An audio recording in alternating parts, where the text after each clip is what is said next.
नमस्कार दोस्तों, आज हम सीखेंगे लेथ मशीन के बारे में। लेथ मशीन मशीनिस्ट के लिए जानना अत्यंत आवश्यक है और इसके बहुत सारे उपयोग हैं। लेथ मशीन का उपयोग प्रायः मेटेलिक ऑब्जेक्ट्स पर मशीनिंग के लिए किया जाता है। मशीनिंग से तात्पर्य है ऑब्जेक्ट पर से मेटल को रिमूव करना। तो देखते हैं लेथ मशीन के कौन कौन से मुख्य भाग हैं और इनके क्या क्या उपयोग है।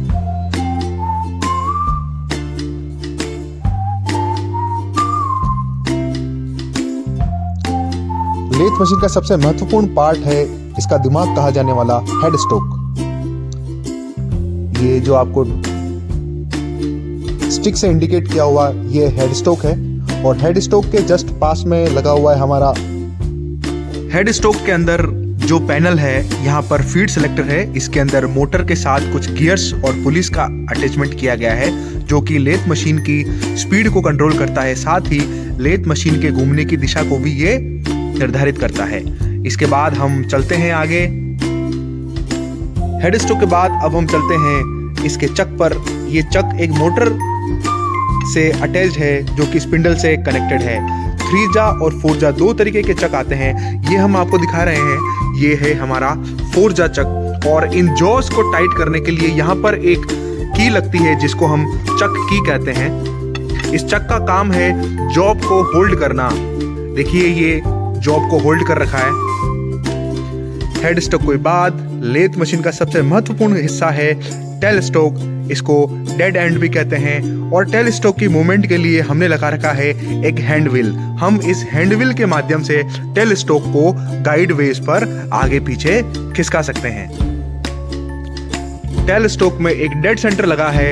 इस डेड सेंटर का काम है जब भी हम कभी चक के अंदर भारी जॉब को अटैच करते हैं तो भारी जॉब को होल्ड करने के लिए हम डेड सेंटर का इस्तेमाल करते हैं, जिससे कि हमारा काम आसानी से हो सके और कार्य में कोई परेशानी ना हो।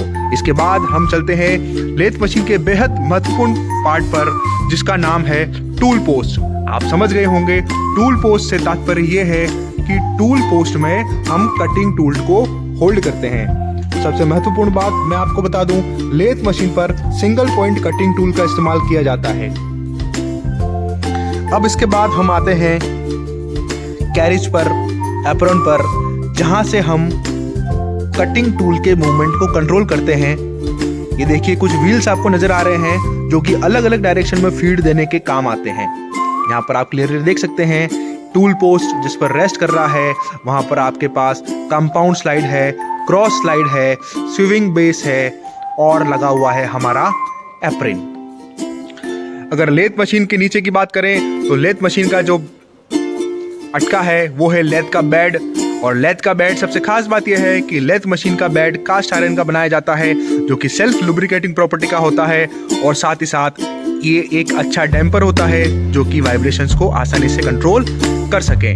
तो कास्ट आयरन का लेथ बेड होने के बाद लेथ के ये लेग्स हैं।